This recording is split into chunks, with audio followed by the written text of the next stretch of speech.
Dengue বলেন others এগুলো হচ্ছে ভাইরাল ইনফেকশন। ভাইরাল ইনফেকশনে অ্যান্টিবায়োটিকের কোনো ভূমিকাই নেই। প্রথমত হচ্ছে এটা।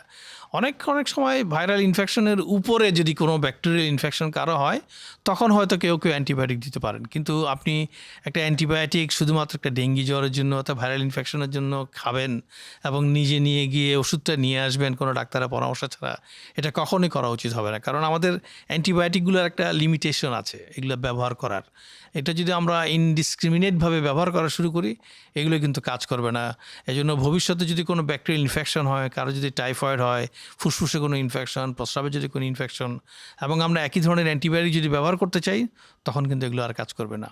আমাদের বাংলাদেশে এখন এগুলোর অনেক বেশি ব্যবহার হয়ে গেছে এবং এই জন্য অ্যান্টিমাইক্রোবিয়াল রেজিস্ট্যান্সের সংখ্যা বাংলাদেশে সবচেয়ে বেশি।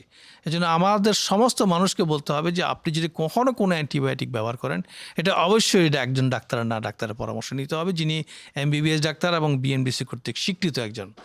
আমাদের এখানে ডাক্তার বলতে অসংখ্য মানুষকে অনেক কিছু বুঝে।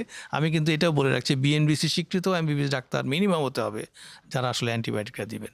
খুব সুন্দর করে কিন্তু স্যার বললেন এবং আশা করি সবাই বুঝতে পেরেছেন যে বিএমডিসির রেজিস্ট্রেশন করা ডাক্তারের কাছ থেকে অ্যান্টিবায়োটিক প্রেসক্রাইব করে তারপরে খেতে হবে। ফার্মেসির দোকানদার যিনি ওষুধ বিক্রি করছেন তিনি আসলে ডাক্তার না।